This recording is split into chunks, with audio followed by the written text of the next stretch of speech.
ഇന്ന് മറ്റൊരു ഗ്രന്ഥം പരിചയപ്പെടുത്തുകയാണ്. ആശാ മേനോൻ എഴുതിയ ഛന്ദസ്സുകൾ എന്ന ഗ്രന്ഥം.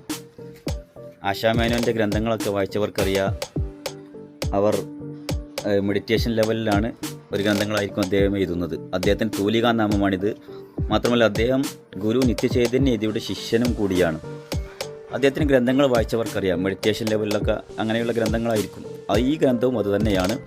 പിന്നെ കൈലാസത്തെക്കുറിച്ച് പറയുന്നുണ്ട്, സൂഫിസത്തെക്കുറിച്ച് പറയുന്നുണ്ട്, അതുപോലെ ഓഷോയെക്കുറിച്ച് പറയുന്നുണ്ട്, ഭാഷയുടെ ഗ്രന്ഥങ്ങളും അതിൻ്റെ കവിതകളെക്കുറിച്ച് പറയുന്നുണ്ട്, കൈലാസവും. അങ്ങനെയുള്ള ഒരു മെഡിറ്റേഷൻ ലെവലിലുള്ളൊരു യാത്ര പോലെയുള്ള ഒരു ഗ്രന്ഥമാണ്. അങ്ങനെയുള്ള വായിക്കാൻ പറ്റിയ, വായനയ്ക്ക് പറ്റിയ ഒരു തികച്ചും ഒരു ആത്മീയാന്വേഷണ വായനയ്ക്ക് പറ്റിയ ഗ്രന്ഥങ്ങളിൽപ്പെട്ട നല്ലൊരു ഗ്രന്ഥമാണ് ഈ ഛന്ദസ്സുകൾ എന്ന ഗ്രന്ഥം. ഇത് വായിക്കപ്പെടേണ്ട ഒരു ഗ്രന്ഥം തന്നെയാണ്. ചെറിയ കുഞ്ഞുങ്ങൾക്ക് പറ്റിയ മറ്റൊരു ഗ്രന്ഥം കൂടി പരിചയപ്പെടുത്തുകയാണ്.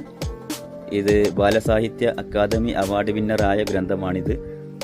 സംശയാലുവായ പൂച്ചക്കുഞ്ഞ് എന്ന പേരുള്ള ഒരു ഗ്രന്ഥമാണ്. അജയ് കുമാർ എന്ന് പറയപ്പെടുന്ന വ്യക്തിയാണ് ഇത് എഴുതിയിട്ടുള്ളത്.